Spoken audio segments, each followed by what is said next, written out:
teman-teman, di sini kita akan menjelaskan tentang tanaman hias yaitu Sansevieria.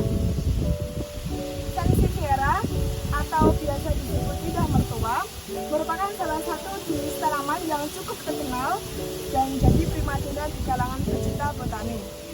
Tanaman tropis yang juga dikenal sebagai tanaman rimbang ini mendapatkan julukan lidah mertua berawal dari kalangan pedagang tanaman hias berbasis internasional. Saat itu, mereka memberi nama tanaman ini dengan snake plant atau Mandarin Lao Tong. Lidah mertua memiliki banyak karakter. Ada yang memanjang ke atas dengan ukuran 50 sampai 75 cm. Ada juga yang berdaun melingkar, ada juga yang berdaun pendek dan melingkar dengan panjang sekitar 8 cm serta lebar sekitar 3 cm sampai 6 cm. Daun mertua atau yang biasa disebut dengan Sansevieria ini sangat mudah dikenali dengan daunnya yang tegak dan berwarna kuning kehijauan serta anakan di sekitarnya.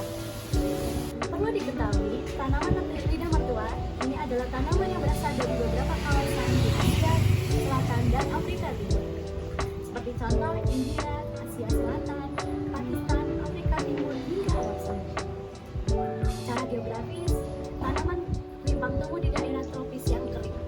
Karakter ini yang menyebabkan tanaman lidah mertua lebih cocok untuk tanaman Indonesia, karena Indonesia memiliki daerah yang iklim tropis. Bisa dikatakan juga, lidah mertua mampu tumbuh mulai dari daratan rendah hingga sekitar 300 mdpl. Sansevieria, also known as mother-in-law tongue or the snake plant, is an ornamental plant that can absorb 107 kinds of dangerous elements and potential to reduce carbon monoxide level in the air pollution. Because it has an active compound, pregnant glycoside, separating the poisonous substance into organic acid, amino acid, and sugar.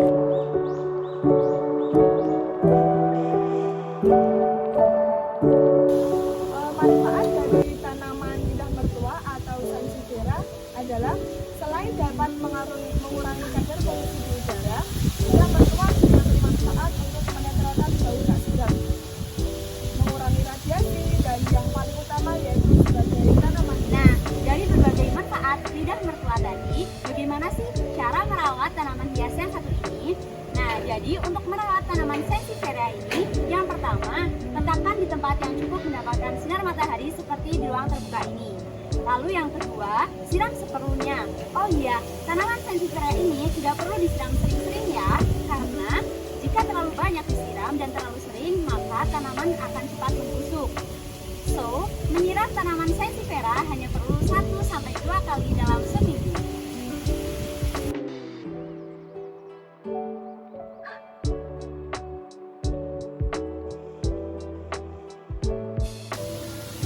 Selanjutnya yaitu komposisi media tanam. Media tanam yang digunakan untuk tanaman Sansevieria ini adalah campuran dari sekam bakar, pasir malang, sekam bubuk. Tetapi lidah mertua atau Sansevieria ini bisa juga ditanam hanya dengan menggunakan tanaman biasa juga loh teman-teman, asalkan kondisinya tidak terlalu lembab. Dan yang terakhir adalah pemupukan yang bisa dilakukan sebulan sekali, dan pupuk yang direkomendasikan yaitu pupuk guano organik. Nah, itu dia nih penjelasan dari kami mengenai Sansevieria atau tanaman lidah mertua. Untuk video selanjutnya tunggu ya. Dadah, sampai jumpa lagi.